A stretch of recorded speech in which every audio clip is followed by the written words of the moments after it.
This is Outdoor Lore. Come outside with us as Andrew, Luke, and our family and friends go outside and create memories, stories, and traditions that will be passed down for generations. Welcome to Outdoor Lore. Welcome to Outdoor Lore. Outdoor Lore. All right. Welcome back to the Outdoor Lore podcast. On today's episode, we have our dad. And Dad killed a big giant Virginia buck a couple of days ago, and we're going to kind of hear the story. So, welcome to the podcast, Dad. Well, thanks. It's nice being here. Absolutely. It's Thanksgiving celebration day. It's not actually Thanksgiving, but it's Thanksgiving November celebration 24th. day. For our family. For our family. Because multiple members of the family can't be here on Thursday, so we're doing a little bit early. Yeah. So, Dad, you've been hunting for a long, long time. I have been hunting for a lot of years. When did you start hunting?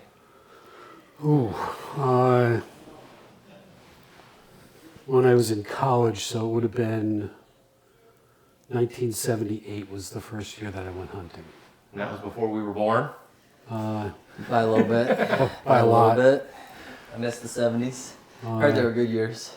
70s were good years. 80s, they started to be a little bit better. I got married in the 80s. Congrats. Appreciate that. Yeah, Yeah. Appreciate that. we approve. So, Started having kids in the 90s. that was me first. So, That shows. yeah. You started hunting in 78, and we want to get the whole hunting story at some point, but not today. Okay. We want to hear like your whole history of hunting at some point on another podcast. Yeah, all the best stories. But from the 70s to, I guess, when I started hunting, which would probably be 99. Does that sound right? About 9 years old. You were about 9 years old, yeah. So in that time period, what was like I don't need all the specifics and the stories and all that, but like, what was the main purpose of, like, what were you doing when you were hunting? I was hunting for meat. Okay. With 3 boys and then a girl, I had some hungry children. Right. That's exactly what I was getting at. So this supplemented our food source Right. in a big way. So Did you have, what would you say like your level of success was as a hunter during that time period? Because I don't know that time period. I know your hunting career from the time I started hunting, but I'm not really familiar with like Beforehand. before that. I was always somewhat successful. I normally hunted late in the season. It's when I was available to get time off from work. It was normally after Christmas. We've been talking We about that. remember that like from when we started hunting. Yeah. We didn't hunt I don't think I hunted in November until I was hunting by myself, probably. That's Yeah, it's probably true. It's weird going from being used to just absolutely freezing to like this year, like the first 2 weeks of hunting, I was in a t-shirt. Yeah. Just crazy the difference. Just freezing to death versus like I'm sweating by the time I get to my tree stand. Well, the day that I killed the buck this year, It was warm, wasn't it? It was warm. Yeah. Yeah, it was very warm. So this was actually I'm pretty sure the first time I've ever hunted opening day of rifle season. Okay. That's Yeah. pretty wild. So Have you ever, what's the biggest buck you've ever killed before this year? before this year, the biggest buck I ever killed was a 6-pointer. Okay. Well, and I think we can all say hunting mostly in the end of December, like, it's pretty hard to kill big bucks. Yeah. It's not impossible. I've killed some late big bucks, but The big bucks then are recovering from the rut. yeah. Or just straight up hiding. Yeah. Fully nocturnal. Yeah. I killed. Well, that's hiding from the rut Yes, at this right. point. Yeah. I killed that 8-pointer all the way on the left on my wall, right at the end of rifle season. But that was, I don't remember the exact day, but that was pretty late. That's the latest I've ever killed one. So Yeah. it's pretty hard to kill. a big Most buck. of your bucks you've taken during the rut. Yeah, very Yeah. much. That's I think. Yeah, he texted me the dates that he's killed yesterday, and it was all like the earliest one was like very end of October. The latest one was At the farm, November 9th. at the big farm that we hunt, I've killed a buck on the 28th of October, the 4th of November, the 7th of November, the 9th, and the 9th. Just like those first 2 weeks of November. Well, that October one was the bow. That was with the bow, yeah. Yeah. And I think there's a reason for that, and we've talked about the reason for why we see so many bucks there during the rut and not before or after. We've talked about that on other podcasts, Yeah, and I'm just sure we'll doesn't talk hold about them. it again. It's mostly just because they're holding does. Yeah. And we'll get into that with your buck a little bit more. But suffice to say, you've been like a utilitarian hunter. Like you had a reason to go hunting, and it's to fill the freezer. Yes. You've not been a trophy hunter. And I say trophy hunter, and that has a negative context, but I consider myself a trophy hunter. I'm hunting for trophies. I'm also hunting to fill my freezer. Absolutely. But you were more specifically hunting to fill the I'm freezer. specifically looking to shoot big, mature bucks. Yeah. Well, and this So- year I was the first year I wanted. I wasn't going to take anything but something that I could hang on the wall. Kind of the last couple of years you've been doing that. You've been getting after it a lot Yeah. more intentionally after Yeah, that. but it's still late in the season and I'm normally out. Right. This year you've been out way more. Because the job that I have Yes. between now and Christmas is Business my busiest time of the year. We're not saying he's Santa, but I might be. They've I never do deliver presents. They've never been seen in the room at the same time. So I do deliver Is presents. he Santa? you decide. Put it in the comments. Yeah. So, I guess let's kind of fast forward from like 99. And I'm not trying to rush through anything, so if there's any great stories that you want to highlight, but from 99 until when did we? We got a problem. Friggin' Jake, man. Just making faces behind the camera right now. We've got from 99 until like after I was married, so probably 2020. You got married earlier than Yeah, I that. got married way earlier than that. But I'm saying like this was the time that we weren't really hunting much together. Like after from '99 we hunted until I moved out, and then I pretty much hunted by myself because you were so busy with work Yep. until probably about 2020. 2014 through 2020, yeah. Yeah, It really slowed down after, like as I got into high school. right. Well, I didn't have a Yeah. place to hunt for a while. Yeah. Nobody had a place to hunt for a while. But we started hunting on this farm in 2022. And I think that was a real quick adjustment for both of our mindsets of like, okay, now we're hunting a different kind of property. We're hunting a different kind of deer. We're hunting enough land that we can somewhat manage it and pay attention to Absolutely. it. And You know, Yeah. all the other properties that we've hunted, either other people have hunted or they've been fairly small pieces of property. it's true. Or really big and wild. Yeah, The one the on place. mountain. Well, yeah, but the really, one on the mountain was just like you're not managing that. It's a mountain. right, but really big and wild. We were also hunting that really in the dead of winter. Dead of Yeah. winter. Yeah. Like, Uh, And that's exactly what we're talking about. We were hunting that like the 2 weeks between Christmas and New Year's. Right. And we were Just I mean, the fill- 4 of us were shooting 10 deer at least. 3. The 3 of us, not Andrew. yeah. I was me, there. You and Jake were shooting. Andrew was 10 deer. there. I was there. Like we were filling the There freezer in with spirit. a absolute vengeance and purpose. Oh, absolutely. Like I remember days where we put 6 deer in the back of the truck because the 3 of us tagged 2 deer. Yeah, I Yep. can remember years where during those 2 weeks, the three of us would kill 16 deer. Was our best year. 16 deer. Some bonus tags there. Yeah. That was back. There- We were There was retagging. Yeah. there was one bonus tag. I want to say. So yeah, we definitely were Filling the freezer. really filling the freezer Yeah. back then. But I think in 2022, like that was so I'd killed some big bucks before But you know what? We'd fill the freezer. By the next deer season, the freezer was empty. Yeah, we Yeah. were eating some food. Yeah. We were eating some 3 food. sons. So Tear it up. well, we were, And a daughter and, could eat. daughter. and that's, I mean, that is the most important part of hunting, right? Is like that we are providing for our families through food. That is the most important part of it. There's another big part of it though, and it's like you are one-on-one with, I think, the toughest and the smartest creature in the woods. Like, there's a reason that big bucks don't get killed. What about a mountain lion? Well, nobody's ever actually proven that they're in Virginia, so they're that good at hide and seek. That makes me feel like they're smarter. Maybe. The king of the woods, though, the Virginia king of the woods for sure is. They've the got big moxie, white that's tail for sure. buck. It's not even close. No. So, in 2022, when we started hunting that property, like we hung cameras, and it very quickly became apparent, like, this is a different kind of property that we're hunting. Yeah. And I remember the first day of bow season, it was pouring rain. The first day we ever hunted. Yeah. I think I saw 6 shooter bucks that day. Like, now none of them were within bow range, but it was just like completely different than anything we'd ever hunted. Oh, completely. It's like flabbergasting to go from one to the other too. Yeah. Well, You're like- and this property hadn't been hunted Right, in a really long time. right. That makes a difference. It does, because the deer, they had no pressure. Well, and we've seen that change in the past 3 years, I think in a more positive way, where deer are designed to be pursued and hunted. Like that is what God placed them here for. Absolutely. And that was an environment where they were not getting that.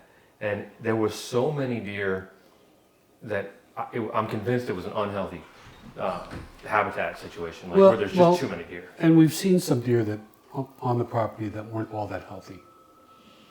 I haven't Right. seen any. Well, you had the one that was blind in one eye. Yeah, that's probably a fight thing. Yeah.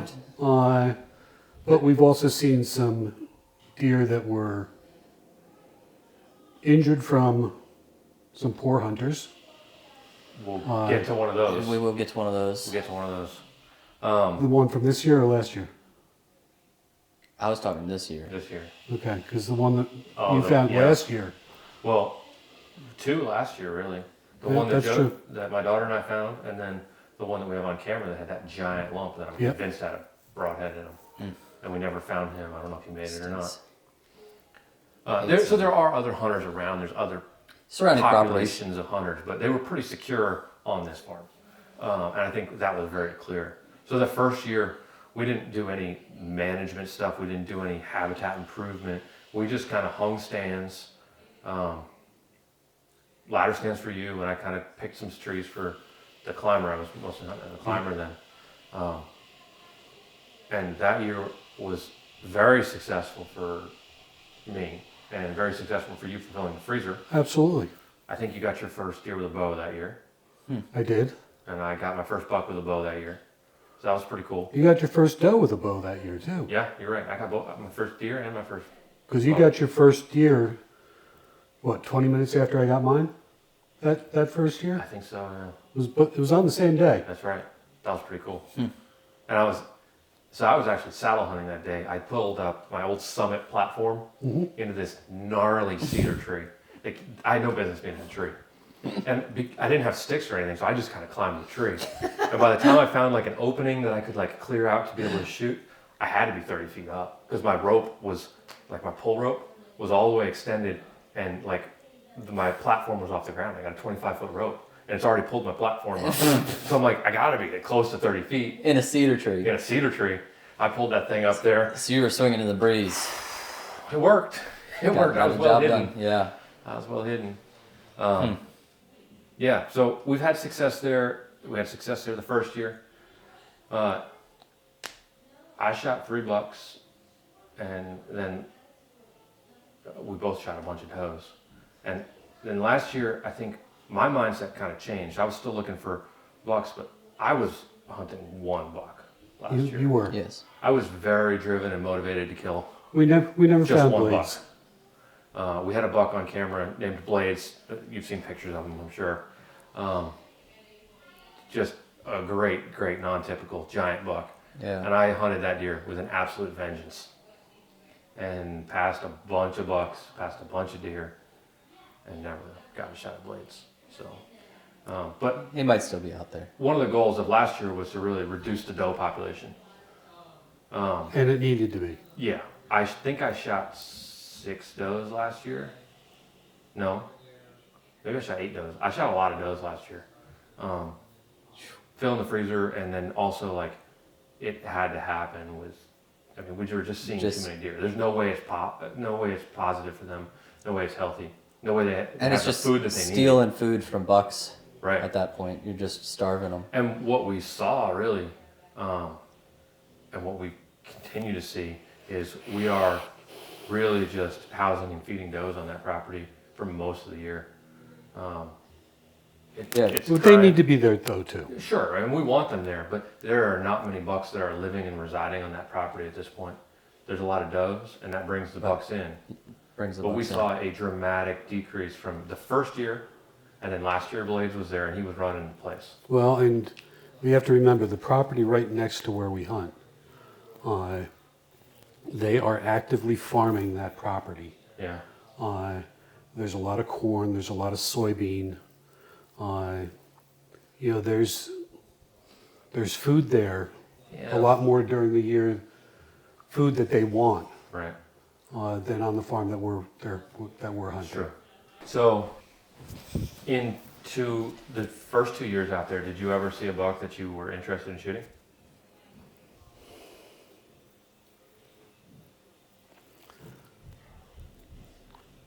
I would have shot some of them for the meat, but we had decided that we were going to really work to manage this land and manage the herd that's there. So did I see a buck that I really wanted to shoot? No. Okay. Was that, because I know I really was the pretty heavy driving force and like, no, we need to be shooting big deer here, not shooting little bucks. Was that frustrating in any way? No. Because I was killing enough deer, with you guys out of the house, I don't need as much No. meat in the Right. freezer anymore. Right. So if I take 1 or 2 deer, I'm pretty good with that. Yeah.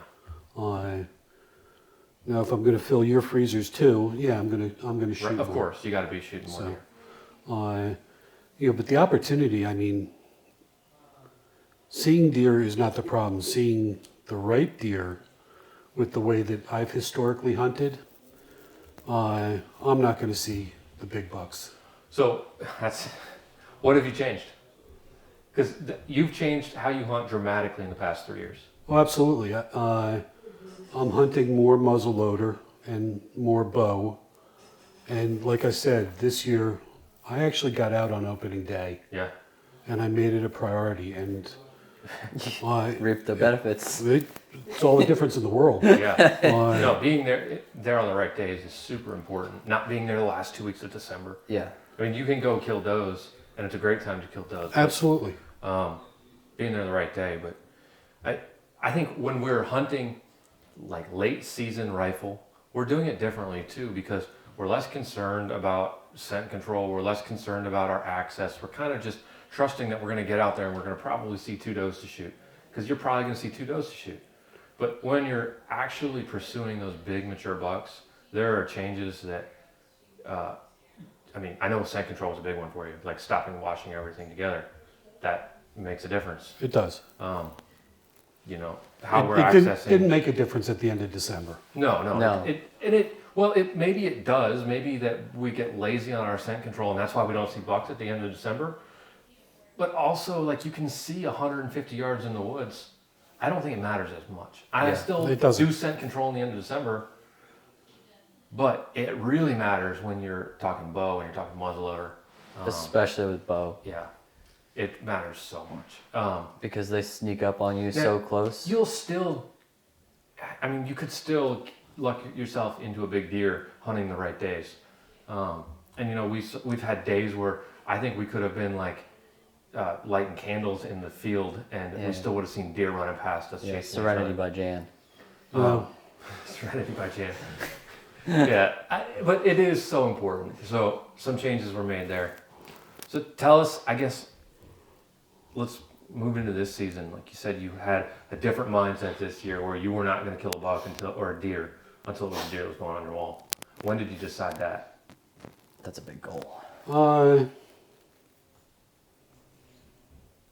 Probably at the end of last season, I made the decision that I really wanted to put something up on the wall. Yeah. Yeah. I had never done it just for me. And I wanted to do that. Yeah. I wanted to. Huh. It's like a mindset switch in the reason for your hunting. Then, in a way, like In a way. you've got 40 years, 50 years of hunting, almost 50 years of hunting for others, As a provider. As Yeah. a provider. and That's now- absolutely right. now You're it's hunting as a switched provider. To like, and not I don't say this in a bad way, but like selfishly, like I'm going to go hunt for me, Right. and it, not in a bad way, but this is like no, this is not about filling the freezer. The freezer's fine. Yeah. Like, And the freezer by the end of the year is going to be yeah, fine. and if you need a doe, like you can get a doe. And it's But it's a change in mindset. That's pretty cool. and It is. when you're hunting as that with that provider mindset, like you can do it in December, and you Right. can do it with a lot less effort. Not to say there's not effort involved, but like getting yourself to clear the time when you might not have been able to clear the time before, to put yourself in a position to shoot a buck, is a very different thing than, okay, I have time now, let me go fill the freezer. Absolutely. It's a very different thing. You have to move stuff around. And when you're being selfless and providing, you're not going to move stuff around because you're doing it for your family. Right. So you're not going to take from your family to give to your family. Right. You're going to make it work. So I guess like thank you for being a selfless hunter when we were Appreciate it. Yeah. you know, kids and teenagers, and also thank you for being like caring about yourself now. It's a great Like, going example, out there yeah. to- like there's a time and a place for everything, and you decided that this year was the time and the place to really pursue it. So tell us about. Well, you start wondering how many more years you have left actually doing it also. it's, I think everybody wonders that, but you wonder it more than we do probably. Yeah. Not in like a morbid way, but like time does creep. So It's finite. yeah, that's a hard thing. It is a hard thing. Yeah. I can't tell you the amount of relief I had when she killed a big buck. I think you wanted me to kill a big buck more than I wanted You you to kill and a me big buck. both. Well, so I'm not complaining in any way. Insert We complaint. both work. It's not a complaint. It's not a complaint. It's a comment. Like we've worked really hard to get you on a big buck there, and it is such a relief. And not like I was stressed about it, even though maybe I was, but like a satisfaction better than a relief. Well- it's a satisfaction. Like, Yeah. you got It it. was so well earned. Well, neither one of you were there, so Well, Sorry about that. you did it yourself. it's yeah. okay. No, I'm not taking anything away from it. Like it is extraordinary that you did it. You put in the work to get it done. It's also like a huge relief. Like it happened. Like and I knew how bad you wanted it. So when you called, I was extraordinarily happy. I heard So- how happy you were. Yeah. So tell us. I mean, it's spoiler alert. Dad shot a big buck. Tell us about that hunt. Well, let's see. Actually, opening day, I got out in the woods. This is opening day of rifle, Right. 2024. Probably 45 minutes before daylight, I was in my stand. Oh, wow. Got all situated, got all settled down.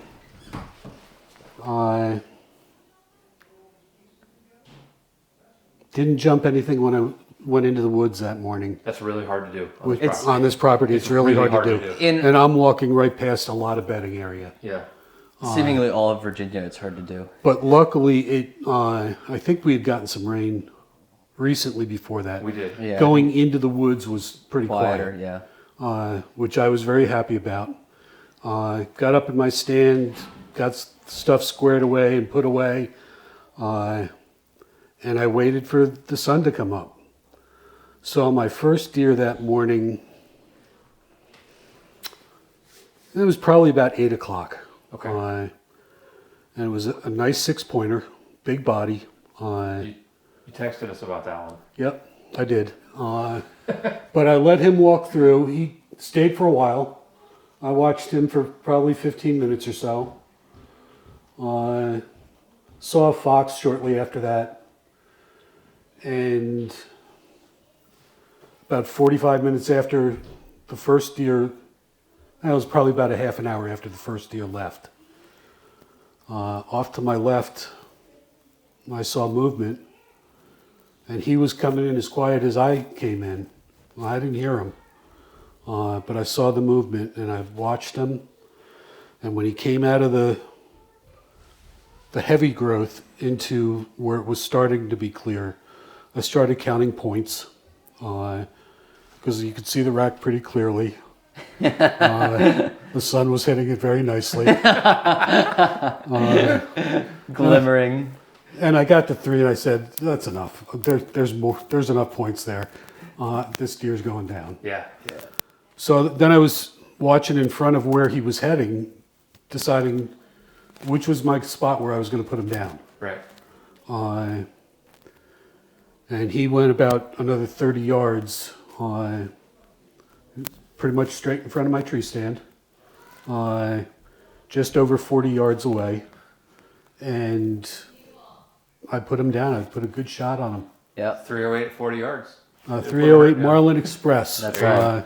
Lever action. Lever old action, school. nice rifle. Beautiful gun. I've killed a lot of deer with it. Yeah. Andrew, let's, at this point in the podcast, Mm-hmm. if you go back to, there's a clip in one of our episodes where I'm on the same hillside that he's on, and I explain the thermals and the way the deer work. In And one it- of our episodes? On one of our episodes. And you can cut that in right here. It perfectly explains his wind and how it works. Okay, you're going to have to send it to me. I'm not Yeah, sure. I'll show you exactly where Okay. it is. But that's the spot that you were hunting. In the mornings, it's a morning stand. It doesn't really matter too much what the wind's doing because the thermals work out of that bottom.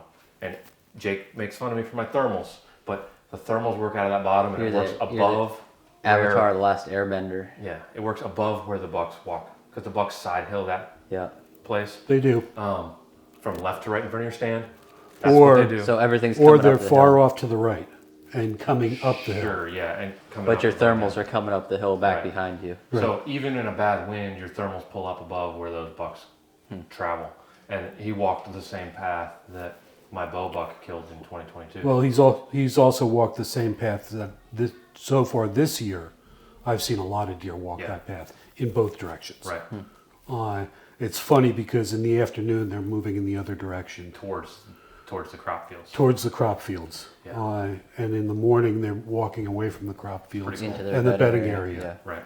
Uh, There's also really thick, deep bedding down to your right in front of you. There They- is. They work in front of you, that stand and then down the hill Yeah. into some deep, thick bedding. And we have another stand down there too, but It's hard access. to it's hard. It is hard to Everything's got to access. be right for that spot. The nice thing that morning there wasn't a whole lot of wind. Yeah. It was a pretty calm morning, It was warm though. and it was getting warm real quick. Yeah. When I first got out there, it was probably in the 40s. Uh, It was probably 60 by the time I got there. yeah, by and 10 or the dead by 9 it was well into the 50s.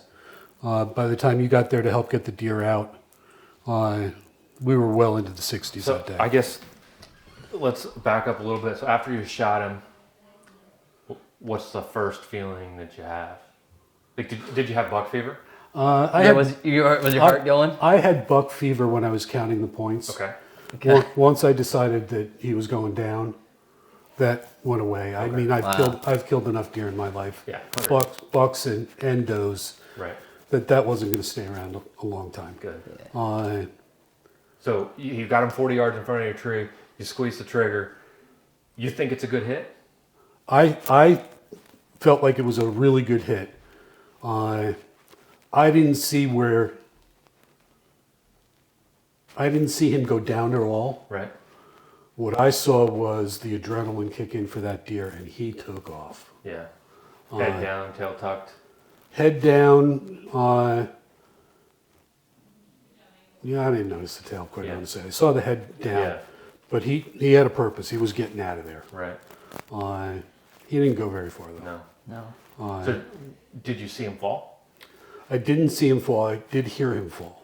That's a good feeling. Yeah. Yeah. That's a good feeling because then I knew that I put a good Yeah. shot on him Yeah. because he didn't have time to go very far. That's great. So So he- what he- was he- your feeling after that? Like, what'd you feel? What'd you do?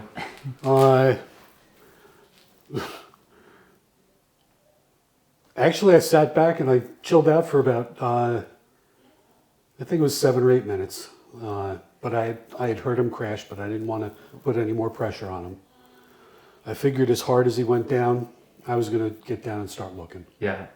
And I saw where he was running to, and it didn't take me more than about 3 minutes to find him. Yeah. That's awesome. I mean, he went maybe 50, 60 yards, and if he was moving that fast and downhill, like he was down quick. Yeah. Because if he was running that fast, he's covering that in seconds.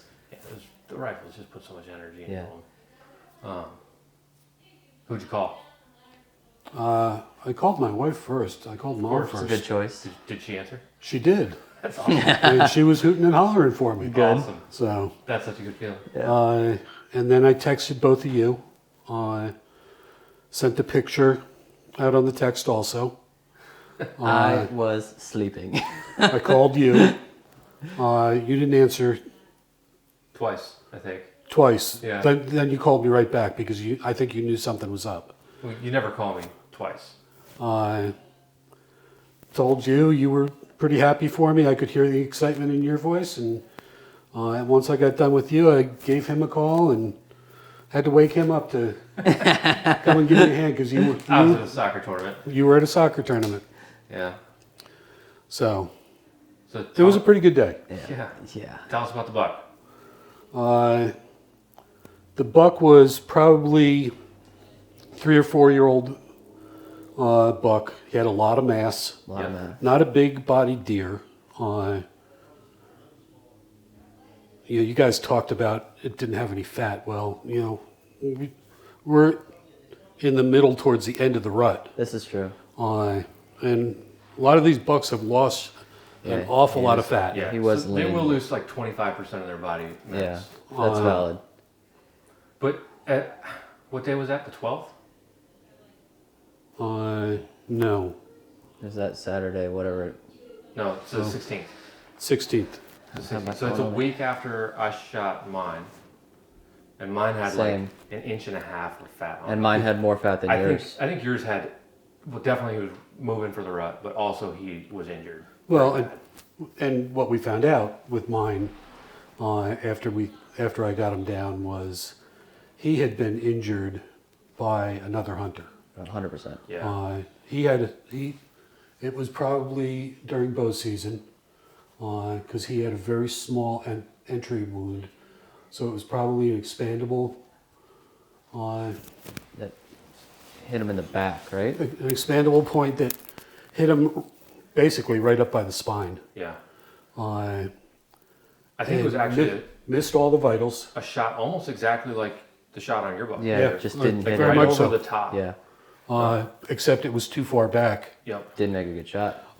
Make a good shot. So it went through, it would have been in the chest cavity where it started, but it came out behind the chest cavity. Yes, it came And out. missed all of the vitals and missed the intestines. And it came the out like stomach. right between the ribs on the front, Yep. right below the rib cage. There's probably a good chance like it got top of one lung or something and that deer healed up. Because They're tough, I tell you they're what. a tough deer. But Yeah, you could not tell that there was an injury at the top of the back when we got him. I saw it when we put him on the ATV, so when but I was, didn't see it until we got to the ATV. when I was Yeah. caping him out, of course he's hung head up he's hung feet up, and I'm caping him down, and I smelled the familiar smell, and I was like, I don't know what the smell is, but it smells terrible. But it's one of those things like The you smelly just know smell. the smell, like you smelled it in your memory somewhere. And I kept going a little bit further, and he had a big circle about that big, where it was just pussy and nasty and gross. Now the hole in the skin wasn't that big, but the pus ball behind it Yeah. it was foul. And then Yeah. he had like rancid meat on his belly. Yeah, where it was like almost like peeled out and like Yeah. dried in the air. Which when I saw it when we first got there, I thought that was the exit, because it had been like an hour or Yeah. so. So I didn't put much thought into it because wasn't looking close. Yeah. We were moving fast, and then when we saw the wound on the top, we started putting two and two together. Yeah, and when you were cleaning the deer and I had started it, and Yeah. you finished it. you know, I actually saw the exit wound coming out on his side. Yeah. Where, you know, I had blood with it was obviously a lung shot. Yes. It was bubbling a whole lot. Yep. Yeah, I think you double lunged him. Yeah, I think I got the heart too. Yeah. For him to only go that far, Yeah, he was did not go- down hard. Yeah, he did not go far. So it was a good day. Yeah. So Real successful 10 day. pointer. 10 It was a point. 10-pointer, lots of mass, Yeah. very balanced. Yeah. Super symmetrical. Just a fantastic deer. It's a good looking deer. The first thing I said when I saw it is, it looks like what a deer looks like if you were to like draw or describe what a big, nice white-tailed buck Yeah. looks like. It's like a picture book deer. Yeah. Yeah, It's beautiful. very much so. Really Beautiful handsome deer. buck. And he's gonna look great in the living room. Yep. It's going to look very good. Yeah, It's like almost a 45-year hunting story that ends with, not ends, but like this chapter of it is success. Yeah, let's hope it's not ending. No, this chapter of it is success, and success in a pretty significant way. Absolutely. yeah. So the other thing is we got a bunch more big bucks out there. The cameras are still full of deer. And We're still seeing deer. And we have one that showed up. it's I a sent you guys a tank. picture of That's a tank. a giant buck. Yeah. Mhm. We have a giant buck out there. Now, Yes. he's not Blades, but he's, I mean, a giant. And he's probably 145, 150 inch 10 pointer. He's a huge deer. Yeah. Yeah. So there's a lot more deer With out there. with a lot of mass. And our Like, season's not quite over. Yeah. And you're going to get another one. So clear earn a buck and let's get another one on the ground. Will do. and another one on the wall. Another one on the wall. Yeah, I'm not so sure. Listen, if you shoot that buck that he just sent us a picture of, that's going on the wall. That goes on anybody's wall. Yeah. There's not a hunter alive that doesn't put that buck on the wall. Yeah. That's a giant. Let me get him killed first. There you go. We're Cart before rooting the for horse. you. So Yeah, I mean, the week after, was that the week after? No, it was the No. week before. it Luke was and I the day hunted. before. You're right. The day before, Luke and I were hunting. We saw like 15 different bucks. I think it was 13 different bucks. It was the craziest day 13 of hunting that I've ever experienced. Yeah, it was- We saw bucks chasing and fighting and chasing each other around. I mean, it was Madness. We went on a little bit of a still hunt out of the tree stand. We had a deer at 15 yards, 15 feet. maybe. Probably, I think it was a little further than that, but it was close. Could have hit him with a rock. Yes. So, Fun times, and it's a beautiful piece of property to hunt. yeah, Gorgeous. we're very We, blessed. we are very Very blessed grateful. to have the opportunity. Yeah. So, I think that'll kind of wrap it up. Story of your 2024 buck, and can't wait to hear about the next one this year, and hopefully there's more in the future. Well, the next one will be a doe. Well, it has to be a doe. Yeah. We won't interview you for the doe. We'll interview Unless you want to be the interviewed buck you about the doe. So there she came. No, I'm good. Completely oblivious. I'm good. So we would like to have you back on here, the whole story of how you got into hunting and Any stories you want from to tell? the 70s. Hunting in the 70s had to be crazy. It was different. In a lot of ways, it was a whole lot easier to find hunting land. That's true. So It had to be true. So Virginia, I mean, anybody who's probably watching this knows, Virginia is now a big buck state, where Virginia was not a big buck state. well, yeah. The first time I went hunting, it was it was my freshman year of college in Pennsylvania with some friends who went to school with me. Okay.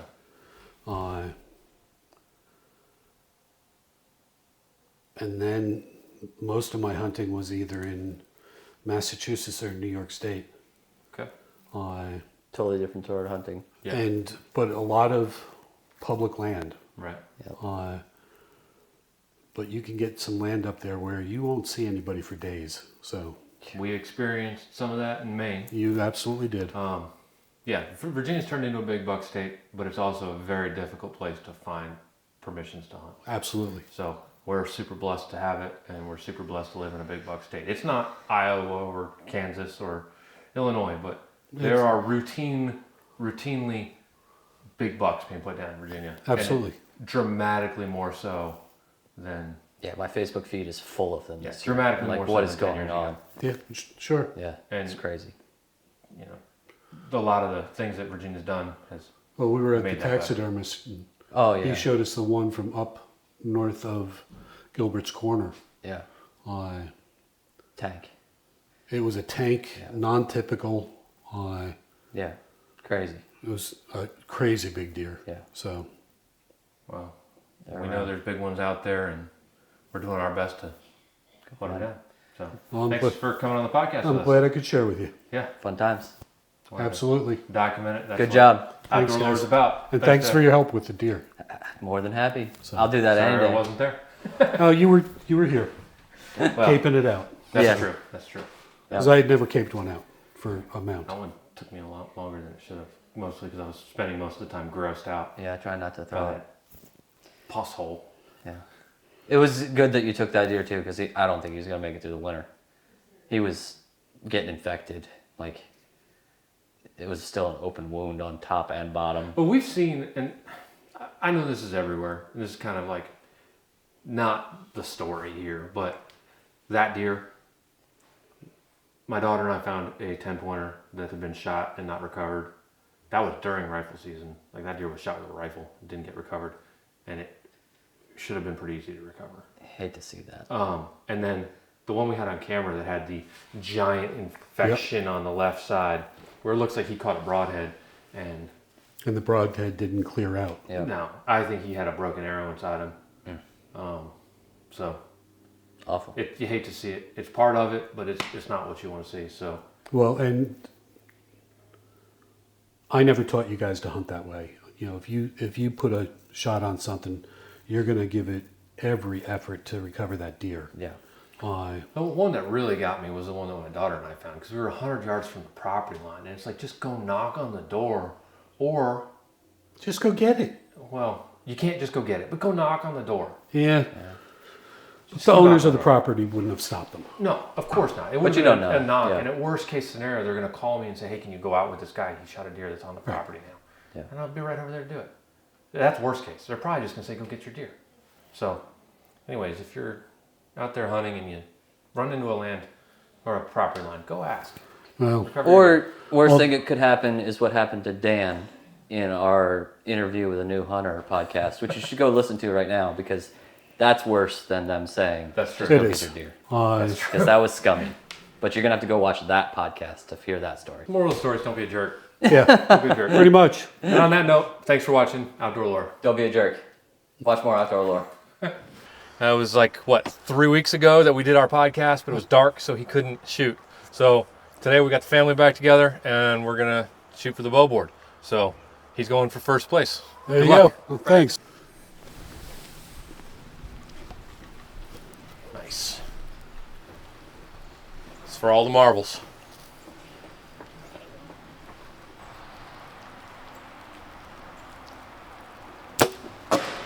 Whoo! It's closer? Am I on the target? No. Nope. You're just underneath it. We can at least- Really? yeah, we can at least get a measurement from it, though. It's good. Can you hold this? It's hard. You're not using a bow you've ever shot before. It kicked off. That's You're right. that's the point of the bow board. Yeah, it kicked. All right, let's take a walk. All right, time for the measurements. We'll go from there, center, to the hole. Careful. Come back Act now. like you've been here. Come back now. You move into second place on the bow board. Wow. Congratulations. 10 and a Let's half. go. Not bad. Not bad. Well done. 10 and a half. Good 10 and a job. half. Wow. So it's really hard. You're shooting somebody else's bow. It's not fit for you. It's one of And the you're hardest You're challenges. shooting a gap pin. It's designed to be pretty hard. So it good was. job. Congratulations. Well done. We'll have you Second shoot again. place. You'll be back on. You'll shoot Okay. again. All right. Good job. Thanks for tuning in.